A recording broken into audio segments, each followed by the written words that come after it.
What is a ghost? I mean, really? Is it a simple figment of the imagination? An optical illusion? Maybe it's something demonic or otherwise religiously connected. Or maybe, for some, it's an alternative to religion. Most religions promise life after death, but you have to practice blind faith. The paranormal also promises life after death, but with proof up front that doesn't require blind faith.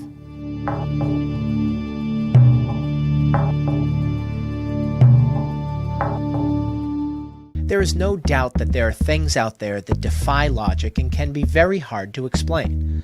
But does that make them paranormal? Ghosts? Spirits?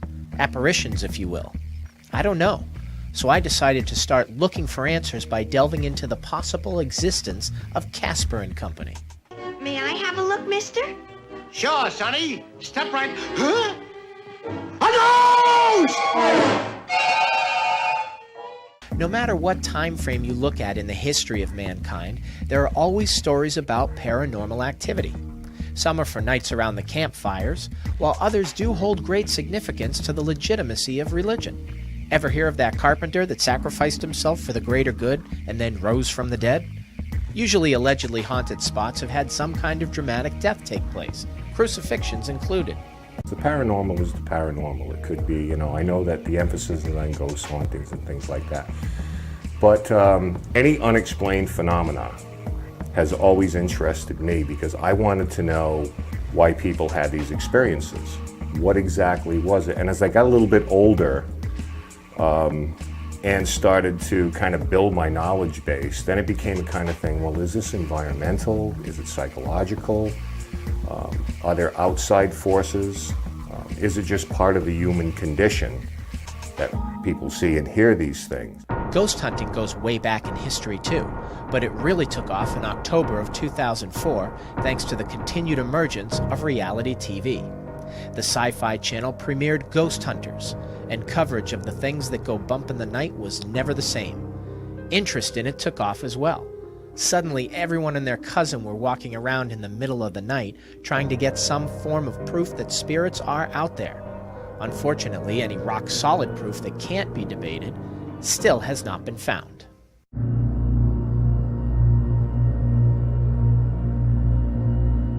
For me, 2010 was the year I decided to start testing out these paranormal theories myself. I wanted to shoot a day in the life of paranormal investigators. We met up with the group from Cape Cod. The location was the Peter Rice homestead in Marlborough, Massachusetts. Not only does this house look creepy inside and out, but with it dating back to 1688, if ghosts exist, you'd no doubt find them here. If you could walk across this floor, we can hear your footsteps.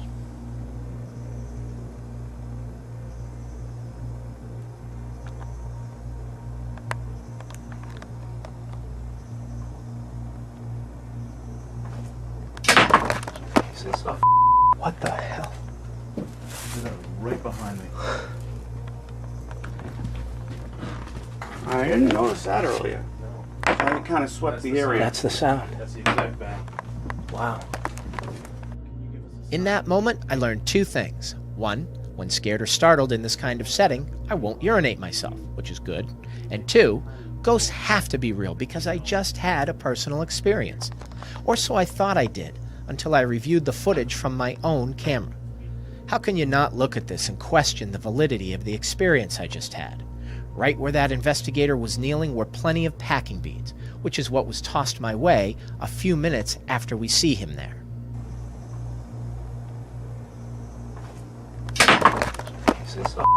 What the hell? I have a lot of respect for the group of investigators we teamed up with that night and their co-founders. They are great guys who believe in finding real evidence of the paranormal. When I shared this footage with them, they were not happy that one of their own might have fabricated this experience. I did just what they do when there is a chance that evidence could be tarnished in any way. I threw it out. I no longer think I had a paranormal experience back in 2010 in the attic at the Peter Rice homestead. What the hell? I know one thing for sure. Even the most rational minds can play tricks in the dark. And that is what happened to me. I bought the farm because we were in the attic of a creepy old house in the pitch black. You watch some of the ghost hunting shows on television, then you know that no respectable investigator would be caught dead, no pun intended, on a ghost hunt without the following pieces of equipment. In theory, spirits produce and can manipulate magnetic fields at will. They can communicate through it. That is something that can be picked up by the K2 meter. EMF detectors are one of the most recognizable pieces of equipment used in ghost hunts. The theory is that when spirits are present, they will affect the magnetic field in the room. Infrared cameras are also used because they can shoot in the dark. Ghost hunts don't have to be conducted in the dark, but they are because A, it cuts down on the amount of daytime noise that can affect any potential evidence, and B, it looks really cool on TV. Temperature gauges are used too. Another theory of spirits manifesting themselves is that they need to use up energy in a room to do so. That can take heat out of the room and therefore drop the temperature. Digital audio recorders and digital cameras are also mainstays in the quest to capture proof of dead people. Who closed the door?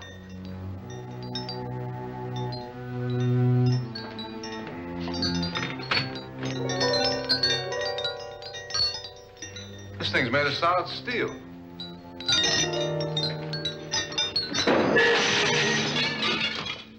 There are different kinds of haunts. As you could assume, ghosts are a very complicated species, so naturally, they come from different tribes. Residual haunts are where the ghost or spirit repeats itself.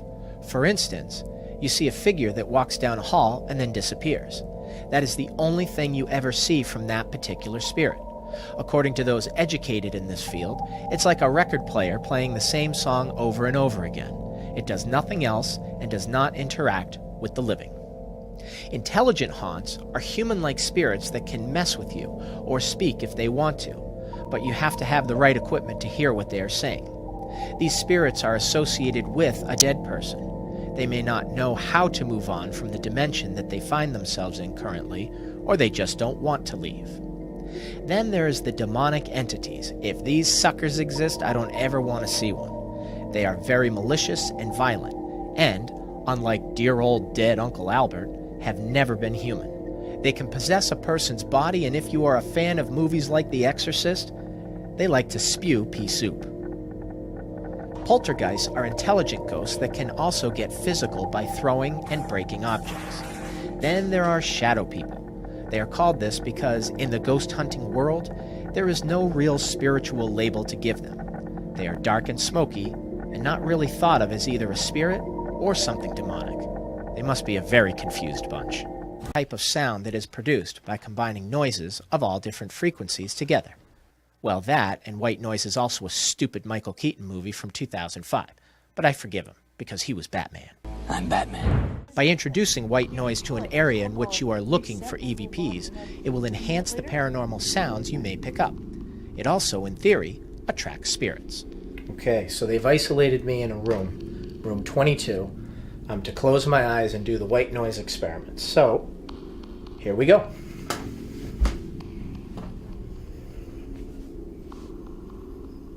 Room 22 is supposedly the most haunted or active room at the Colonial Inn. Being left alone on the floor and in the room in the pitch black should be a scary experience and slightly intimidating, especially if you have been told that ghosts are here. Honestly, I couldn't have been more comfortable. In fact, after my 10 minutes alone, the crew told me that they thought I had fallen asleep. At one point, I did hear some faint creaking noises that was not audible on my camera, but was to my ears. But let's keep in mind, the Colonial Inn was erected in 1716. The place has every non-ghostly reason to creak.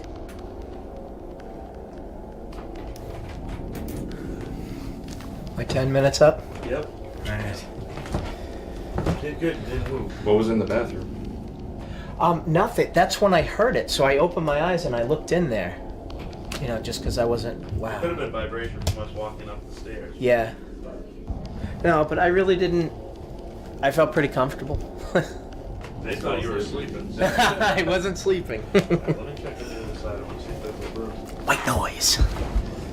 Being the kind of person I am, I didn't want to hoard all the white noise fun of being left alone in a dark, supposedly haunted room all by myself. So this is Mike Lawton.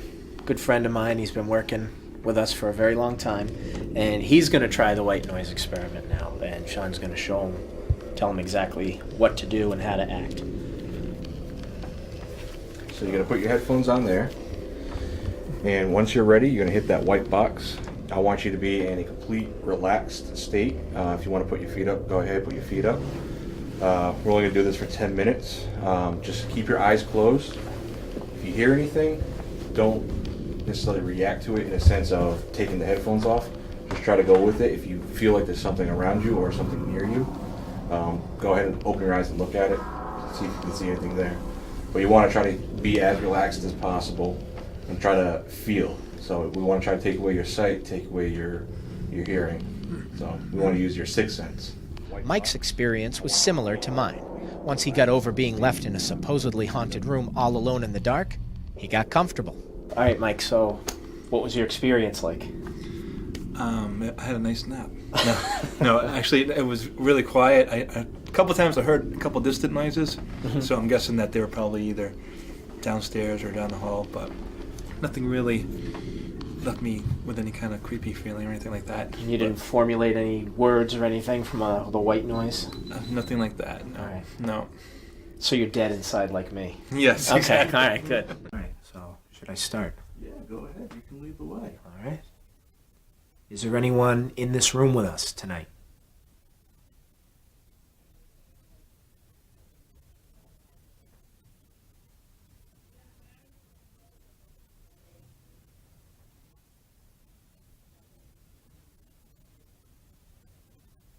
Were you making a tapping noise when I was in here before?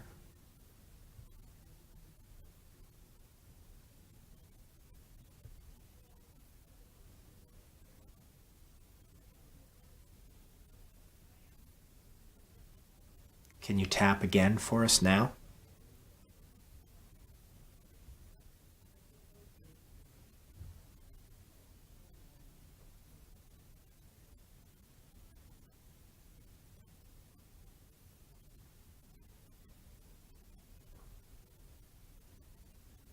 We hear you like to push people in this room. Can you push me or Brian?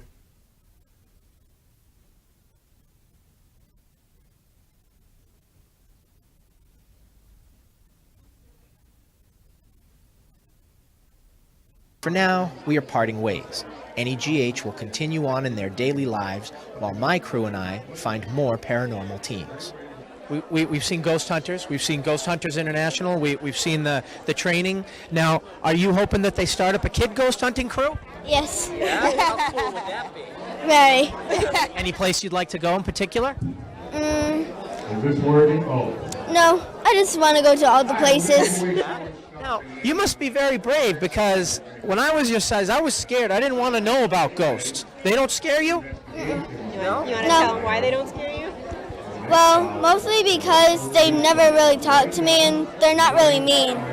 They mostly just mind their own business. Welcome to the annual Paracon in Warwick, Rhode Island. If you can't get enough of ghosts and demons, then this is the place for you. There were plenty of booths set up with paranormal investigation teams from all over New England. They are here to talk shop and share evidence and stories. And some, despite this convention taking place in the basement of a church, are very adamant when it comes to their beliefs. I find religion to be a con job. It's to control the masses. There is wisdom in it, but I don't think God is necessary at all for anything. Now, but do you believe that paranormal could be a con job? It could be. It could be. You know, I can't say no. I even, people's like, well, do you believe in spirits and, that you die and you continue on? Yes, but do I 100% convinced? No, I'm not. I wish I was, but I'm not. Mediums have become a big draw in the paranormal world, too. Not just the kind that talk to dead people, but the kind that talk to dead animals. Because animals are also beings as well, they can communicate. It's not like they're all of a sudden going to have a voice and say, hey, tell so-and-so that I said this. It's usually a sense like, all right, did they have a red ball that they liked a lot? And where is it? He's showing me that it's on the left-hand side of the bed right now. Why is it on the left? Because it should be on the right. That type of stuff. But what's your response to, because there are going to be people who heard you just say that and they're going to go, She's crazy. I am crazy. Okay. I am crazy. I talk to dead people. That's what I do. Tiffany Rice is a medium. I found her to be very honest and open with the good and bad side of her trade. We decided to meet up with her again, and this time we did so in Wareham, Massachusetts, at the location of her local Access TV show. 3, 2. Good evening, everyone. Thanks for another fun-filled night here on the set of Spirit Connections every Tuesday night at 8 p.m. Although it may seem that spirit mediums are a newer player in the paranormal game, they actually date back to the 1800s. During times of war, people were looking for signs of hope that their loved ones who were off fighting wars were okay. With a lack of communication in a still young world, technologically speaking, it could be months or years before they would get any news as to how they were doing, or in most cases, how and when they perished. Now, stop me if you've heard this one. Hollywood glorifies things, so I immediately think of The Sixth Sense. Do you see dead people like that? Do they come up and... Some mediums do. Some mediums absolutely do. We're all made differently. But for myself, it's more of a mind's eye. So say if I said, okay, Dan, what did you wear yesterday? So right now you probably have a memory of what you wore. Right? Yeah. So that picture in your head, that's how I see it. Okay. I got you. Okay, so I do my best to describe it. Sometimes I can hear it, and it's just like, say, it sounds like as if you're singing, you're thinking of maybe a song that you like, and you can hear the song in your head. So that's how it comes to me. It's all in my head. Okay. Sounds kind of funny, but, Yeah. but it's true. But if you just allow yourself to go with your first thought, your first gut feeling, that's how you're going to get your information. You have to kind of take logic and throw it out the door. Tiffany says that she's known since childhood that she had a sixth sense. Once she turned 21 and her father passed away, she had what she calls an awakening. Tiffany doesn't actually see spirits and talk to them, as you would see in movies and TV shows. She sees what she calls the memories of the spirit and sometimes the person she is reading. Do you believe that there's a heaven? Because I can't imagine once you go up there, there's a turnstile that's letting you come back down to visit. What's that? What's your take on all that? I personally, notice I say I personally a lot because I don't want to sound like I'm preaching to anybody, because that's the last thing I want to do, because everybody's individual. I personally believe that there is a heaven. But what I do feel is that, to keep it generalized, I believe after we leave, we're just a vehicle. This is just our vehicle. And after we lose our physical form, we go off into another dimension. Do they make visits? Yes. Do I think that they're trapped in some form? No, I don't. I don't feel like just because they're coming in to say hi, I don't feel like that they're trapped or they're looking for help in any way. I know that in the paranormal aspect, a lot of times groups come into contact with people looking for help, and they could just be considered earthbound spirits. But what I typically deal with are people that have passed, and any anger, disease, anything. I consider this Vegas. What happens here stays here. So anything that would be negative is hogwash, if that's a right word, if that's even a word. But is hogwash here, and where they are. Again, I've never come in contact with anything that was just angry and miserable. So, is there a hell, in your opinion, then? Are there demons out there? Possibly. Again, it's a touchy subject because it depends on where you get your information. The Bible, of course, and now in the work that I do, I've met a couple of demonologists, and so it's very interesting to hear everybody else's take. So, do you consider yourself a religious person? I was raised a Christian. Yeah. Okay. I was raised a Christian, yeah, and I should go to church a little bit more often. Hey, who shouldn't? But I'll just say, for the record, I have a spiritual side to me. I'm more of a spiritual person than, because I deal with this every day of my life. Now, you mentioned earthbound spirits. What's the difference there? Good question. Okay. Well, I mean, the earthbound spirits, I feel sometimes people say that they, like I said, trapped or stuck, or just kind of might not have had, how do I want to word this? They might not have been able to finish what they had started here, or they might not know exactly where they are yet.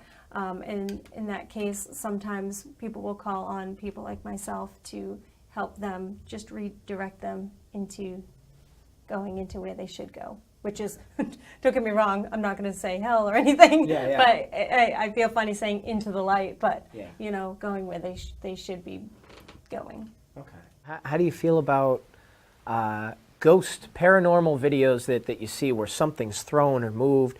Do you buy into that, knowing what you know confidently about how this stuff works?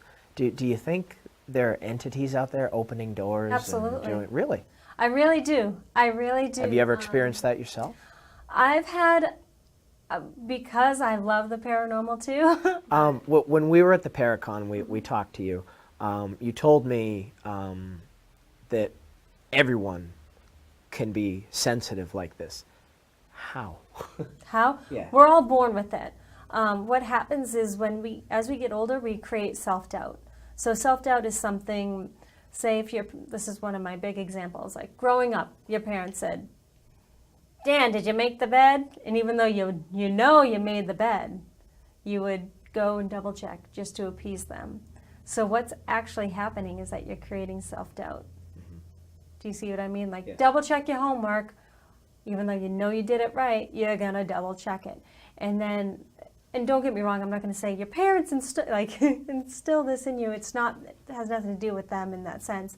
But I'm just saying those are just little things from when you're younger. You learn to doubt yourself, and you learn to steer away from that gut feeling.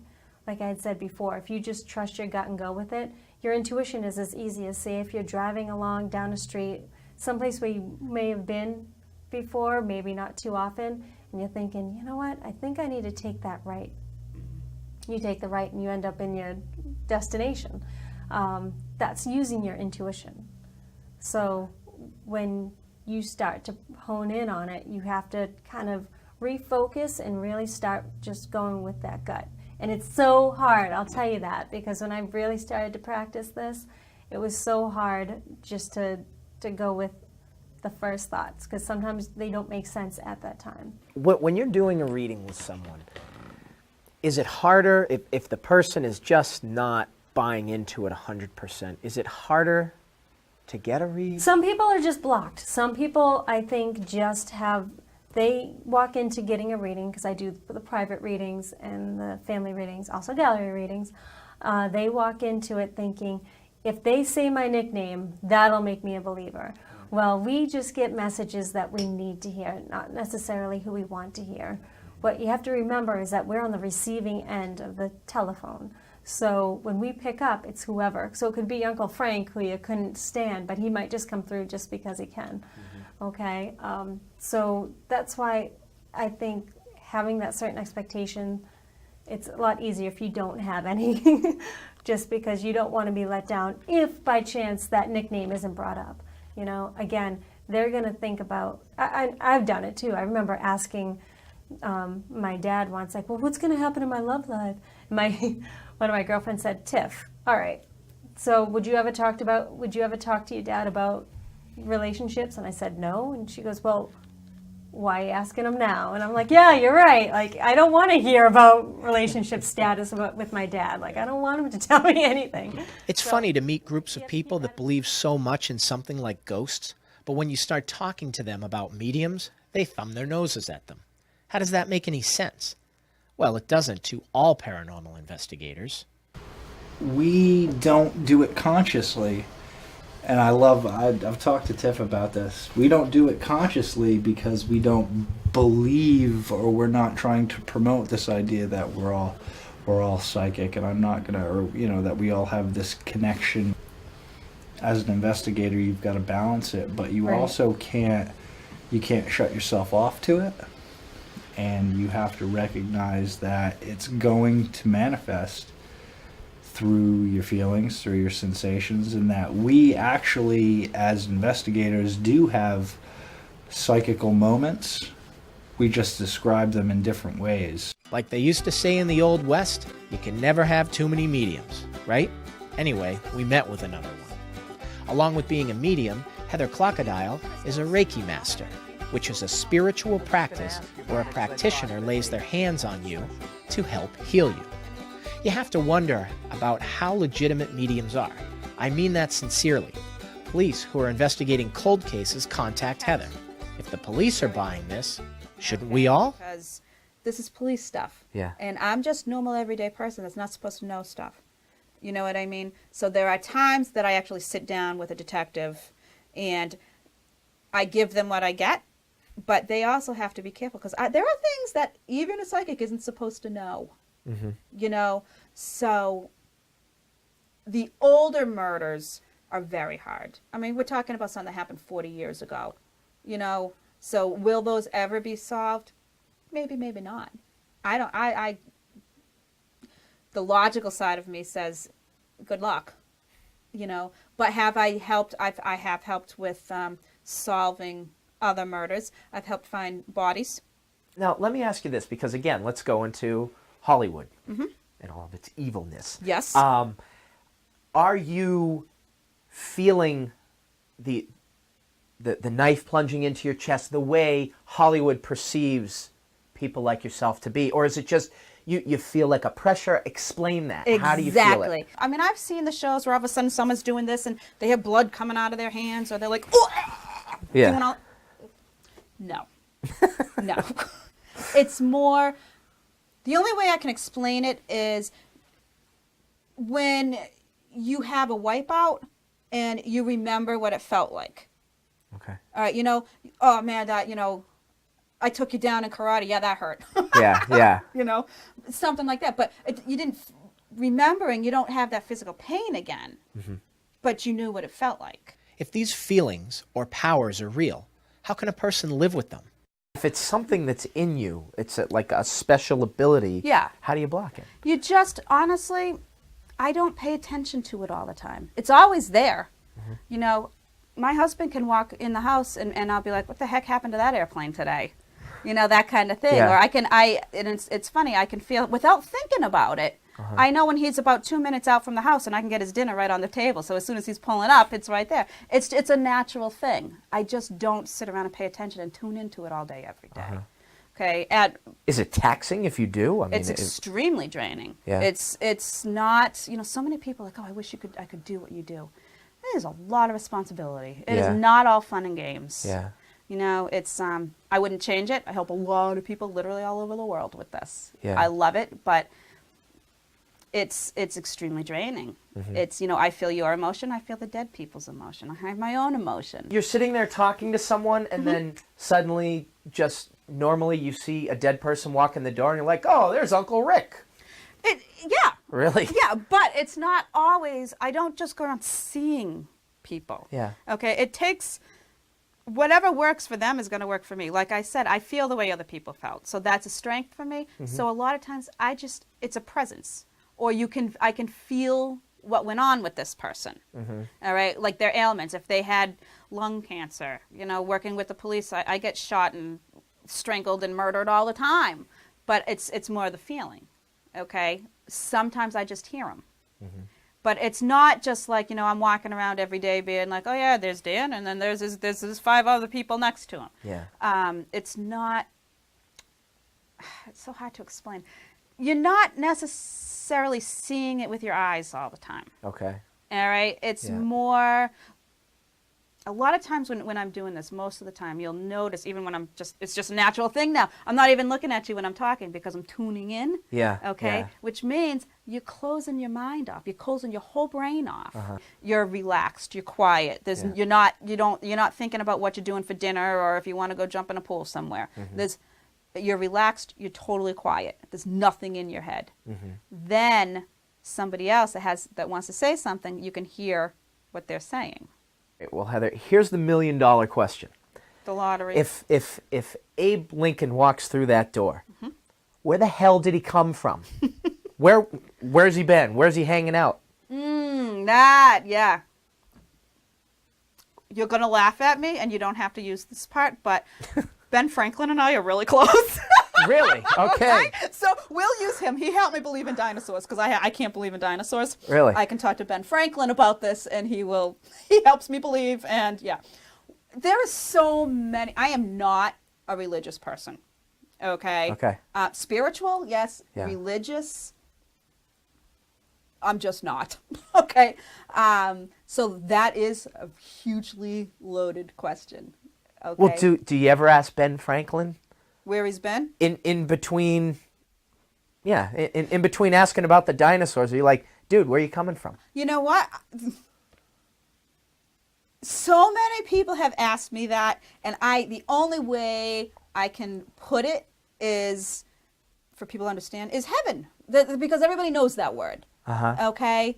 And it's just, they're the same people, they're the same personality, they're just not in a physical body. They're just they're in on a different plane, a different level. So, like, God's giving out hall passes to come back down here and visit Oh, family? yeah. Really? Absolutely. Okay. Yeah. This is me, this is what I do. If you don't believe, I have no problem with that. I'm not going to sit here and try to prove myself either. Right. You know, it's just, I have to prove myself to dead people sometimes too. Even the people that come through, they don't always believe in this. Really? Oh, yeah. Well, so you're saying they don't know they're dead? I've had people who didn't know that they were dead. Mostly victims.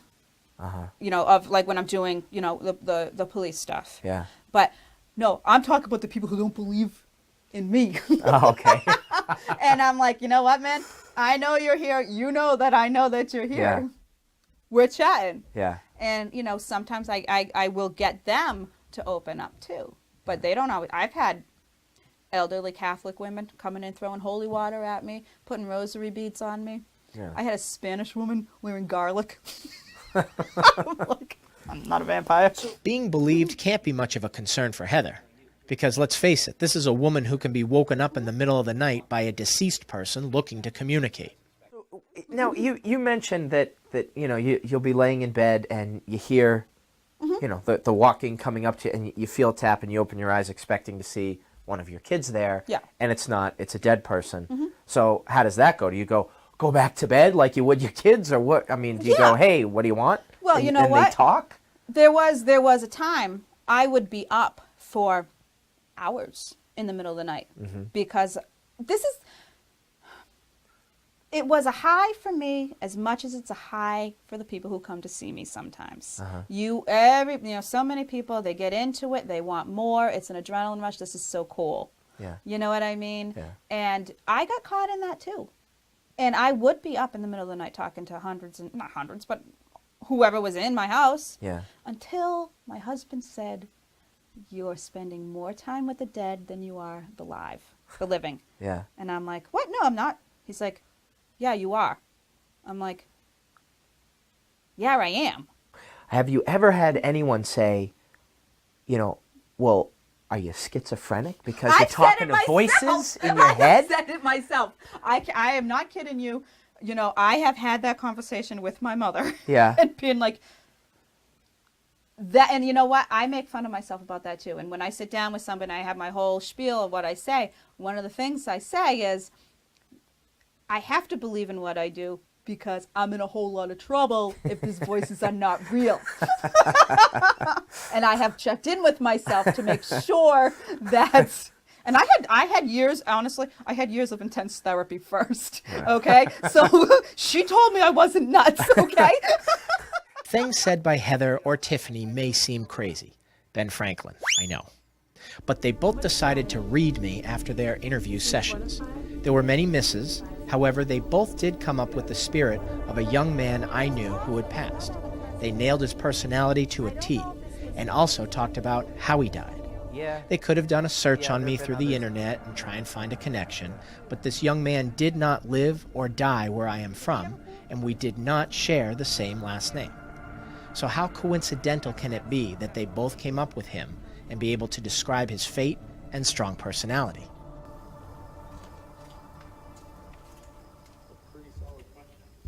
In the interest of trying to be honest, not insulting, even though it may seem that way, how can we truly take a fair look at the existence of ghosts and those who hunt them and those who have claimed to see them without getting the professional opinion of a psychiatrist?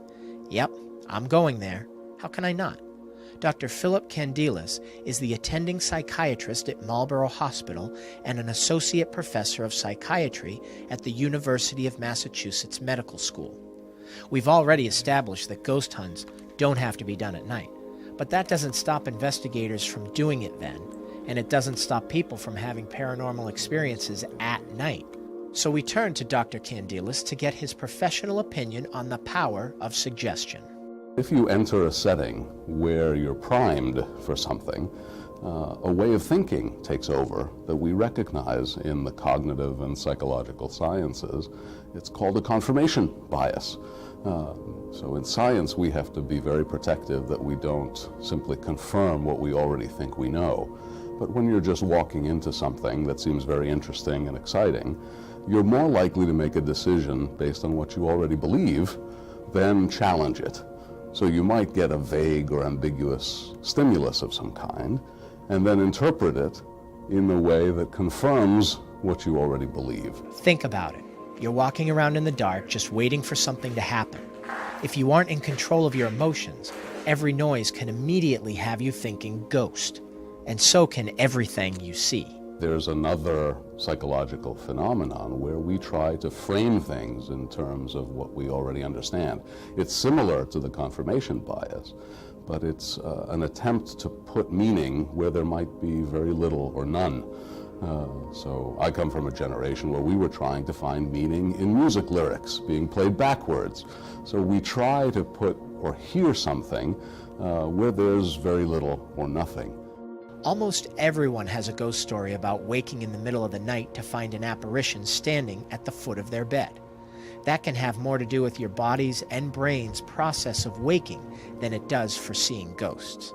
There seems to be a real phenomena as we wake and as we fall asleep where the mind is letting go and doesn't have the same kind of analytic thinking going on that goes on in waking moments. So it's frequent to hear people say that they might see something or hear something as they fall asleep or as they awaken. So it does seem to be related to arousal and what the brain goes through. And this may give us a clue that when we're under certain stress or distraction, we may be more amenable to seeing certain things or being open to more paranormal phenomena. Rise Up Paranormal is another group that we met through the Paracon, and then again through our interview with Tiffany. Luckily for us, they are just as professional and realistic as the New England Ghost Hunters. Ken and Dave DeCosta are the co-founders, and they allowed us to go along on an investigation at the historic Payne House in Coventry, Rhode Island. The reported activity here has been footsteps, shadows, and voices. When you are in any place, whether it's a museum like the Payne House or a residence, you really have to trust your senses more than your equipment, and that goes double for your eyes. How do you determine when you're sitting in the dark like this what you think is a shadow person or just your eyes adjusting? Judgment. You trust yourself? You trust yourself? You trust your own judgment? Dr. Philip Candelas has already given us his professional opinion, so we thought we would further cover the basis of reality by talking to an optometrist about optical illusions and what tricks your eyes can play on you, especially in the dark. Dr. John Abendanza is a well-respected optometrist that has done some breakthrough work with vision therapy, which helps children and adults with functional visual problems. Dr. John, as he is known affectionately by his patients, said that seeing in the light of day versus the night is, well, night and day. In the dark, your vision changes. We have two visual systems. We have a daytime visual system and we have a nighttime visual system. And the quality and the nature of that vision changes when you go from daytime to nighttime. For example, when the light level gets low in the dark, you don't see colors. So our color vision needs a certain amount of light level just to operate. If the light's too low, you don't see colors. So the perception of color changes dramatically as the light levels drop, which is why you may have noticed that flowers don't look the same color that they do in the middle of the day as they do at dawn or dusk. In addition, we lose some of that clarity of vision, some of that central vision. We lose details, but can make out more general features easily. Dr. John also reminded me that the eye doesn't actually see, the brain does. The eye is just the conduit for the brain to make out shapes and sizes. That means that the brain uses its database of knowledge to identify what signals it has received from the eye. If something is very difficult to see, if the lighting conditions are a little awkward or more difficult, it can be difficult to make sense of what it is that you're looking at and trying to understand. Optical illusions are experiences we have when we look at something that the brain could interpret one way or another.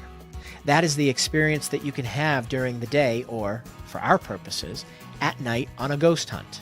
There's something in the image that allows us to see things that aren't really there.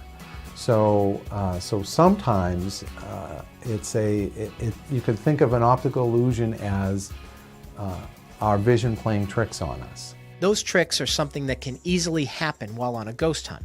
Another role that can go into questioning what you or someone else has actually seen is adrenaline. That can mess with your eyes too. Adrenaline serves to heighten arousal.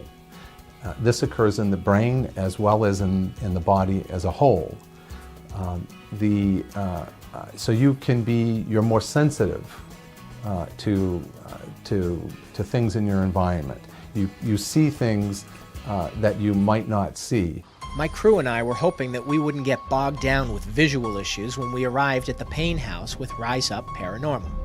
Once again, we picked a good crew with a good attitude. Just like any GH, Rise Up doesn't go in looking to prove the existence or non-existence of spirits. So I think if you're getting something every place you go, you're probably doing it wrong.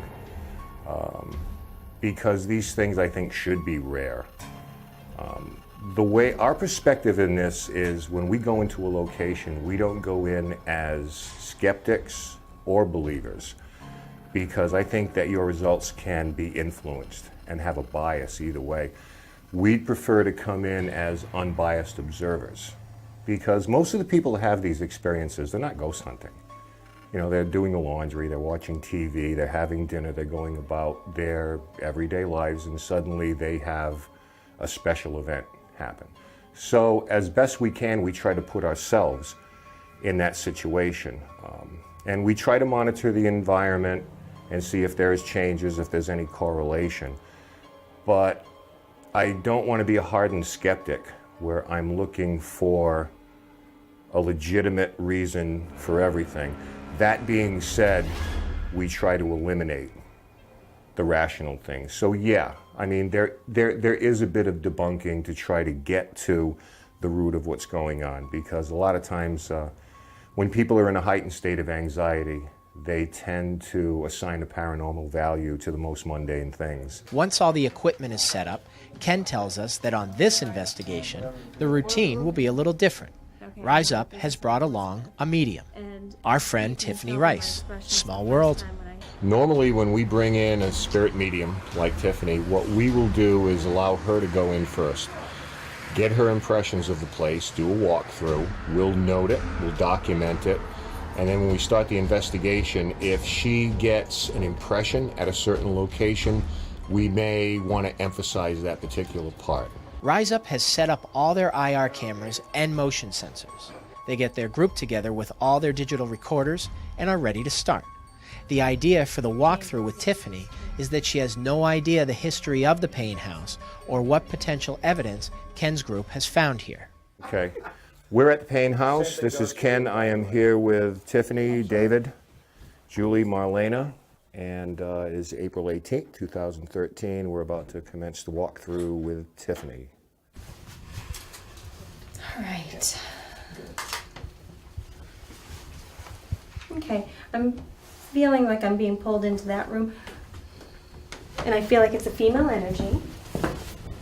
Nope, it's not this one. It's not this one. Hold on. Do you know if this room was connected at one point? There's a pantry here. Okay, but do you know if there... I don't know. You don't know? Okay.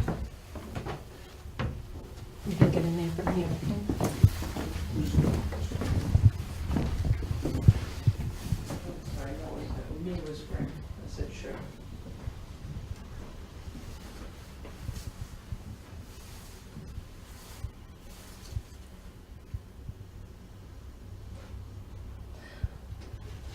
Okay, I'm hearing the name Mabel. It's a Mabel.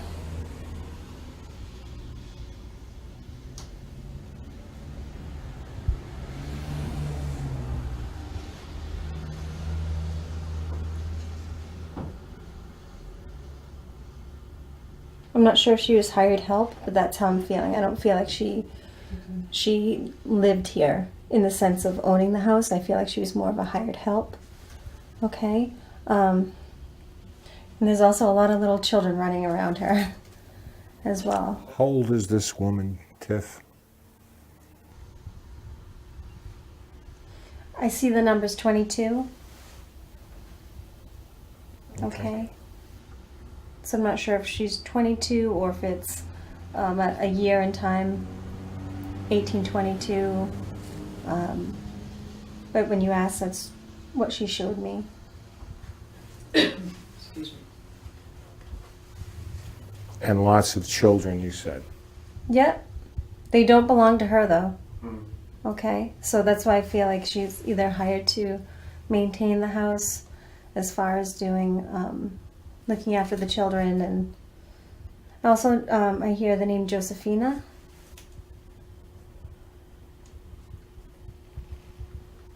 Okay.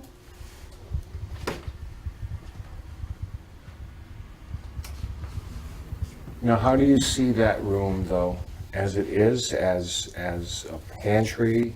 I saw the room, actually, I thought that when I went into that room before, I figured it was connected because I saw that room to be much bigger. I didn't see them separated like this. Yeah, okay. So it was, and as I'm saying that, I'm hearing four rooms, so I don't know if this house was originally 4 rooms, and then it was added on. But I'm hearing 4 rooms. All right. Okay. The pantry above is like this, and there's a door. So I don't know if maybe this was the same way. Okay. Yeah, because I just feel like it's At whatever time Yes. that it was redone, everything was redone, because I'm looking at molding on doors and things like that. It all matches, which doesn't mean that it wasn't, but if it was reconfigured, it was all pretty much done at the same time. right. Right. I just feel like there's an addition. Whether it's a divider or not. Okay, But I so feel, sorry, go ahead. kind of like, okay, the first one, Mabel, so it's kind of like what they might call a governess back then. Oh, is it? In other words, do you see the children attached to this house, or are they kind of transient? Or they're visiting, or Well, I know that they're not attached to her in the sense of, I don't feel they're like not they're her hers, children. they're not her children, right? But she's looking after them. Okay. Okay. Was there a schoolhouse back there? In the I don't know, backyard? was there? I'm just seeing a lot of children in the back, like in the backyard area. I'm playing that I'm not going to give you anything game here. Okay. You know? I just, Yeah. sometimes I'm slow. That's with okay. certain information. It'll become apparent one way or the other. Okay.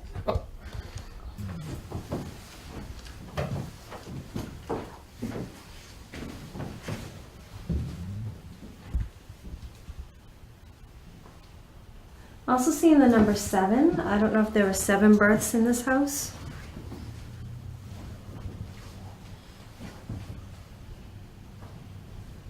But I'm hearing there's 7 of them. So I would interpret that to be births, but it very well could be maybe members of the family as well, because I usually get 7 siblings or 7 in total. But my first thought was 7 births. How do you see Annabelle, child or adult?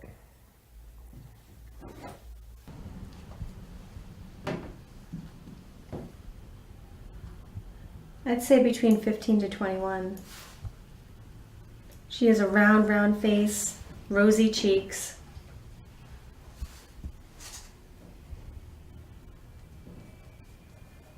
But she also works here too. And actually, as I said that, she said, no, I don't. So, No, Claudia. Someone walking. I just feel like maybe she might be the oldest daughter, that type of role. Now, Tiff, the names that come up, whether it's Annabelle, Mabel, or the other one was Josephine? Josephina? Josephine. Do you think these are like interactive? Or They very well could be they're interacting with me. yeah, or are they just, their energy still here, or are they someone that you could possibly connect with? Sure. Good. You can try to do an EVP session too. Very good. Those are names, I just say because those are names we might want to incorporate into what we're doing now. But I think that would be great because even though you guys work with devices and I work Sure. intuitively, we're still trying to communicate and trying to, I connect with them on an emotional level where you guys can connect with them on a more factual level. But hopefully the emotional level can offer the validation. through hopefully. the factual, yeah. Hopefully. As we keep moving through the house, Tiffany finds a room that she had felt would be there, the schoolroom. In terms of the schoolroom, Tiff, what do you see in terms of ages in there? Between 5 and 7. For an age? Yep. Because I see younger ones, and then I see maybe even up to 9. Tell you a little something about the schoolroom right here. At one point, it was the only one in the town of Coventry. This was pretty much it. This was Coventry Elementary, Coventry Middle, and Coventry High School. You know, as far as those things go, in terms of like how old, I don't think you'd see a lot of kids 15, 16, 17. Yeah, I'm seeing all young kids. Right. You wouldn't see them at that age, you know. But there's only about 4 of them. Right. There's only 4 of them here. Exactly. Exactly. It's where I had my one really, really profound experience right here in this hallway, Tiff. The first and only time I've ever seen a full apparition was coming right across here from right to left into the classroom. The only time I've ever seen anything like that. I just kind of stood there with my mouth open. The walkthrough with Tiffany continues in the upstairs at the Payne House Museum. We went through several bedrooms as she continued to try to get the feel for where Rise Up should focus on their investigations that night. As we settled in one room, we had a scary moment that had nothing to do with ghosts. Norma, you okay? Yeah, I'll be okay. You sure? She's lightheaded. Okay, you need to There's do... pizza downstairs too. There's pizza, there's food downstairs. Food so eat. downstairs. And do deep belly breaths. That's going to get them... Thank you. Now, if I was one of those kind of producers, I would be trying to get you to believe that something paranormal happened to poor Norma. The truth of the matter is, Norma told us that she hadn't eaten since early that morning. It was roughly 10 p.m. at this point. Did I mention that it was really stuffy in the Payne house, too? There was another moment in another bedroom that was tough to figure out what we all heard. Ken, and most everyone, including myself, heard someone walking up a staircase around the corner. I need to paint for us. Okay, Paint the so... fence, the house. Okay. Paint the 'cause fence and some of the thresholds. they're just acknowledging that as well. Okay. My God, yeah. There's someone over there. Okay. Yeah, somebody's coming up now. Someone coming up the stairs. I hope not, but...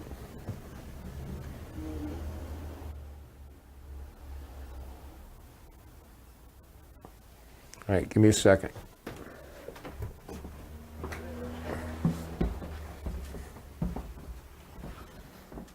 Hey fellas, did anybody come up?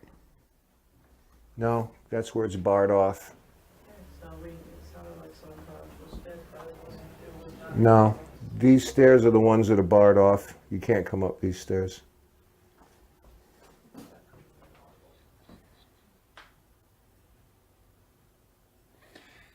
Hey, nobody's on this floor with us.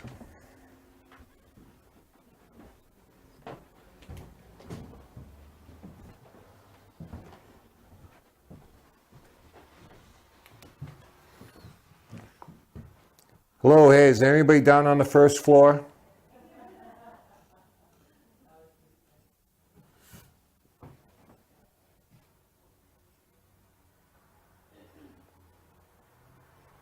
Well, we can double check later, but the stairway over here, I'll show you what I mean.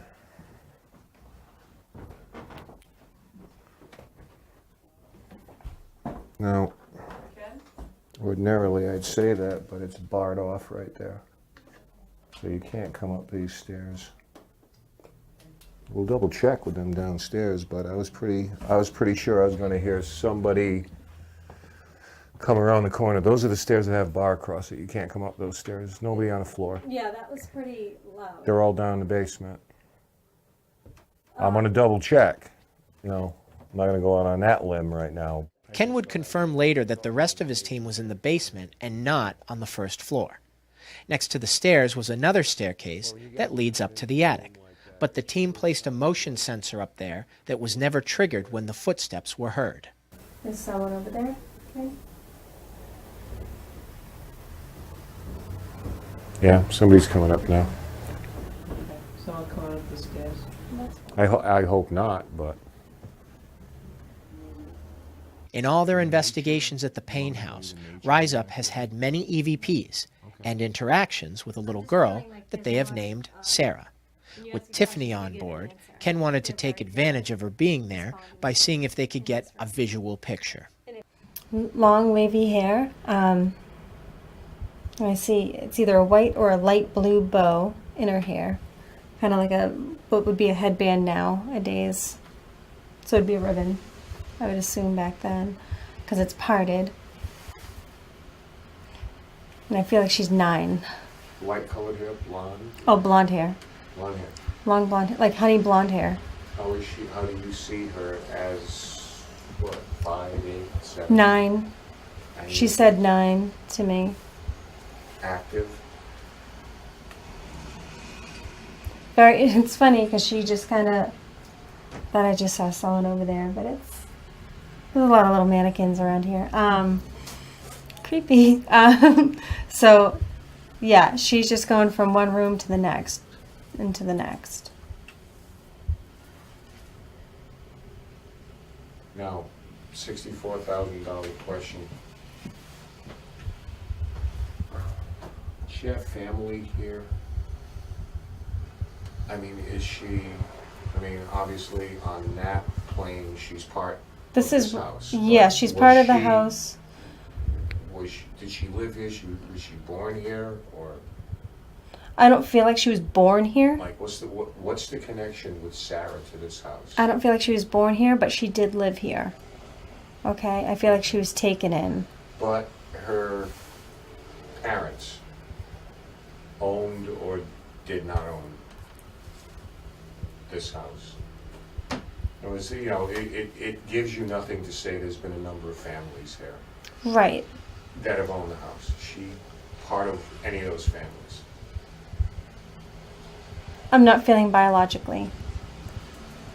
I'm feeling like she refers to them as her family, meaning she was taken in, whether she was I just heard sister.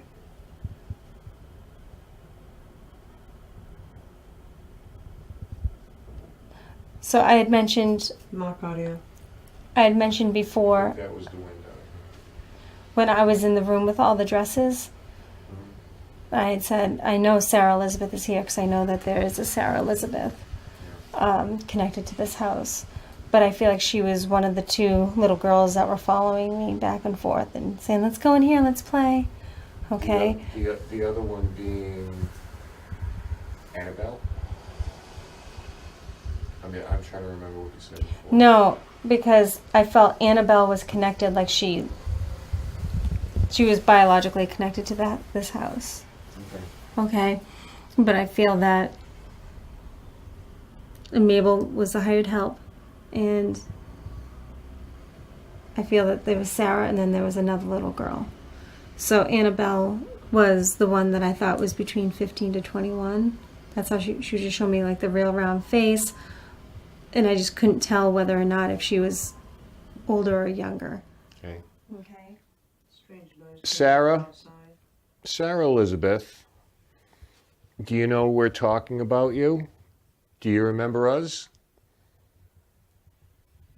We come back to see you every year, and I was wondering if you could come and play with us. Can you come and stand in the room with us and say hello?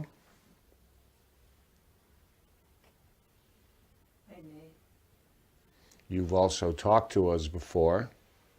Can you say something to us? Can you come in and say hello? Can you touch one of us?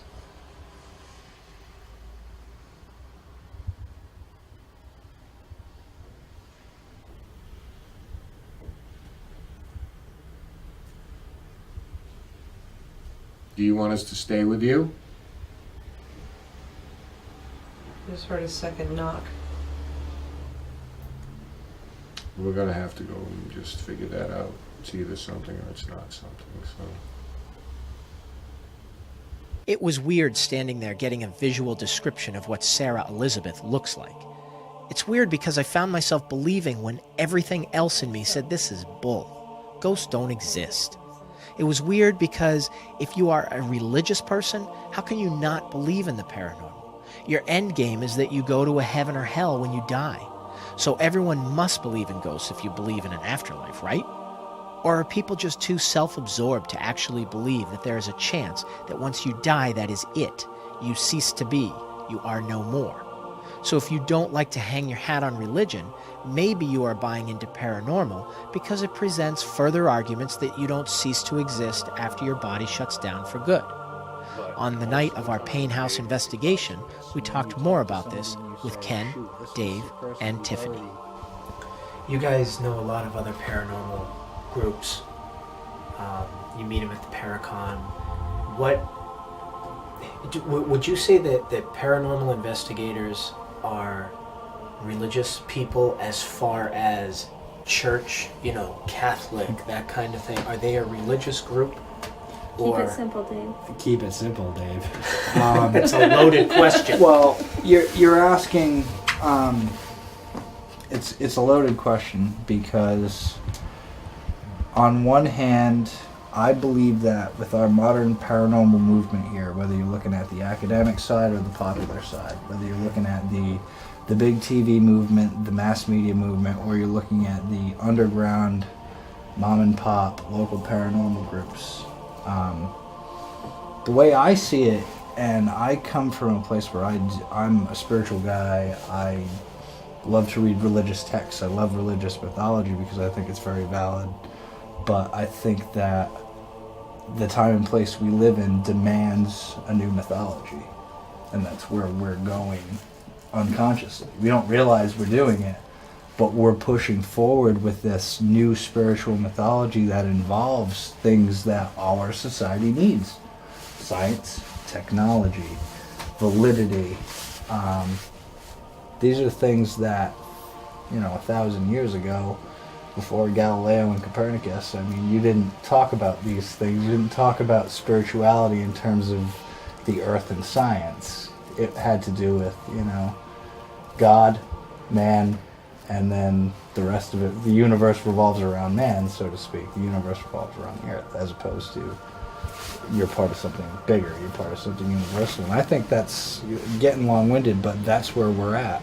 We're at a place where we're looking, and it's not that people aren't still Christian, Catholic, Islam, Muslim, Jewish.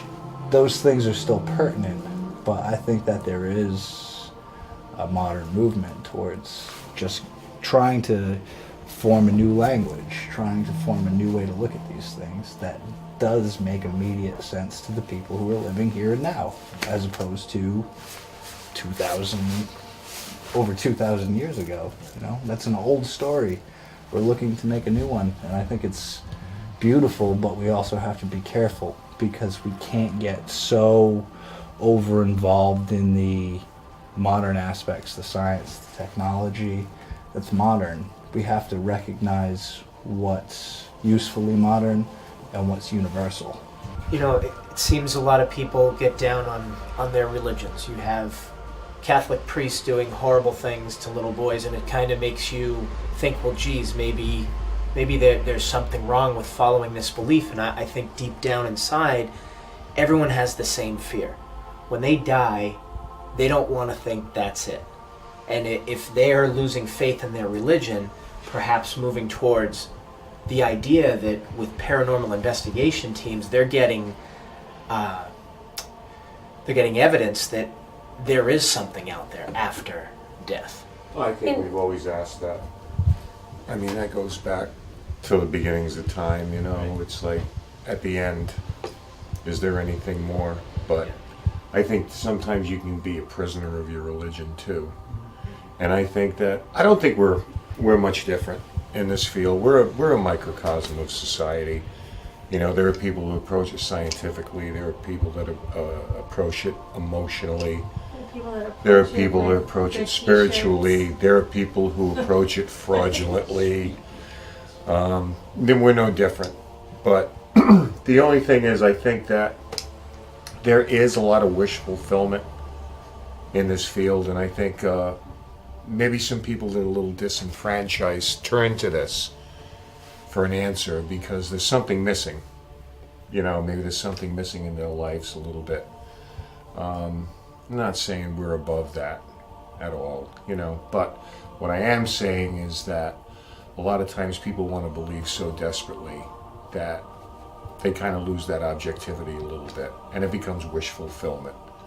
You know, every noise, every picture, every photo becomes something paranormal because they want to believe so badly.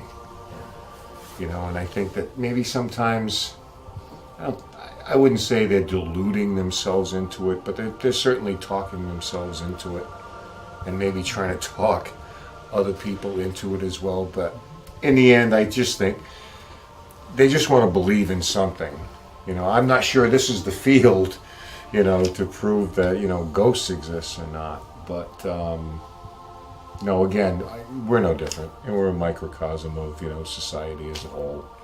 You know, we're represented by a lot of different people with a lot of different points of view, and some good, some bad, some you agree, some you don't. After the investigation, I met up with Ken at the Payne House again before their latest investigation. Interestingly enough, we both came to the meeting with potential EVPs. Ken played his for us first. It's great having Norma here because You can hear what sounds like a woman's voice saying, "Thank you." it's great having Norma here because At the time of the reveal, and even when Ken sent us the EVP for editing purposes, my whole crew and I were convinced that we heard a voice saying thank you. That is, until I started going over my footage from that night. it's great having Norma here because, you know, at least hopefully you can clarify some of the facts for us or validate some of the information that's being provided. After seeing my camera footage and Tiffany on it, it became clear that the thank you we heard was just Tiffany mumbling during a statement she was trying to articulate. It's great having Norma here because Nobody tried to pull the wool over anybody's eyes. This was a clear case of no matter how much proof you think you have, there can always be one missing piece that can debunk your case. Ken says that many EVPs are picked up when the investigators are simply having a conversation and not asking direct questions to any would-be spirits. Before my trip back to Coventry, Rhode Island, I had sent Ken the possible EVP that we found. You know, and I think that's one of the toughest things more recently, probably within the past 10 years or so. It sounded like a piece of furniture that had been accidentally bumped and scraped across the wooden floor. Ken cleaned it up with an audio filter on his computer and said that it was most likely a male voice, but he couldn't figure out what it was saying. And I think that's one of the toughest things more recently, probably within the past 10 years or so. I should also mention that the 5 of us in that room were the only ones in the house at that time. This is where I can feel for investigators that are constantly feeling the browbeating of naysayers. Can I prove to any of you right now that we were the only ones in the house as I claim? No. But I can tell you that being the one that found this EVP, I know what I hear on our microphone, which I didn't hear in the moment. Does that make me a believer? No. Does it pique my interest? Yes. And I think that's one of the toughest things more recently, probably within the past 10 years or so. I'm told that you can go through multiple investigations before finding any kind of evidence. So the fact that Rise Up and my crew found 2 pieces of evidence between us was surprising. Well, that is until I found out that the Payne House has been a hotbed of paranormal activity for Rise Up over the years. Ken played some more EVPs and one creepy piece of visual evidence. And I say C, and you say... This EVP goes right in line with all the Sarah Elizabeth interaction that Rise Up has experienced. They were trying to get some intelligent responses, and it sounds like they did. And I say C, and you say... You can hear a faint voice say D. It's the voice of a young girl. Maybe Sarah Elizabeth? And I say C, and you say... The next one Ken shared with me was a response an investigator got regarding a fire station that, at the time, was across the street from the Payne House. When the fire trucks leave, do they make you afraid? The loud noise that they make? Yeah. This didn't sound so faint like you would expect from an EVP. It sounded like it could have been anyone in the room, but Ken says it wasn't, and honestly, I believe him. He has not given me any reason to doubt his validity. When the fire trucks leave, do they make you afraid? The loud noise that they make? Yeah. The last piece of evidence was visual. It didn't happen the night that we were there, but on another investigation with a local film crew. Yep, that is a rocking chair, rocking on its own. It's grainy too because the original footage had it in the background and out of focus because there was a host in the foreground. The tough part for me, from a believability standpoint, is how do I know that there wasn't anybody on that TV crew just out of reach of the camera's eye? Remember, I got burned by a potentially deceitful investigator once upon a time.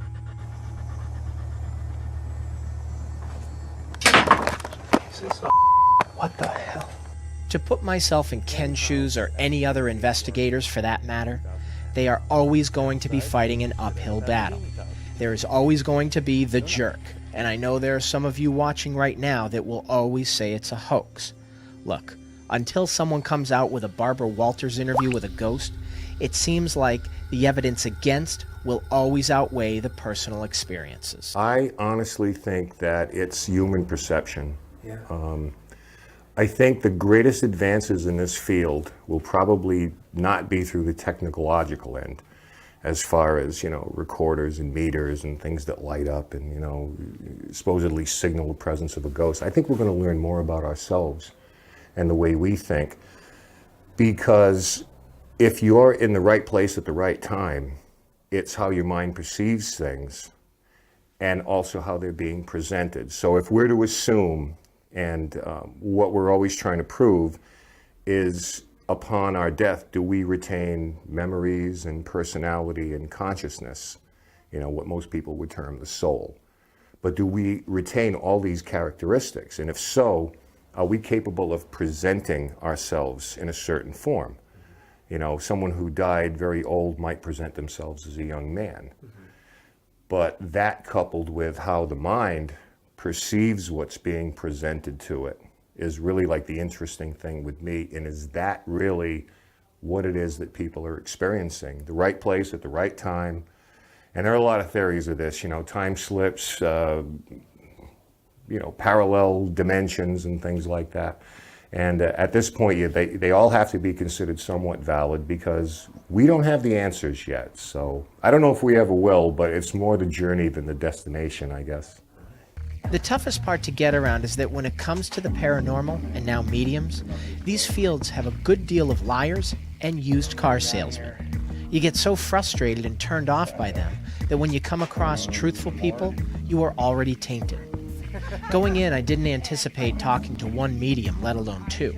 I never believed in their supposed abilities. After talking to Tiffany and Heather, however, I find myself believing more in spirit mediums than ghosts. I feel for honest groups like New England Ghost Hunters and Rise Up, because of all the oddballs and crooked groups that give this field a bad name. If paranormal investigations were filled with only Brian Simmonses and Ken DaCostas, maybe it would get more legitimate credit and less negative attention.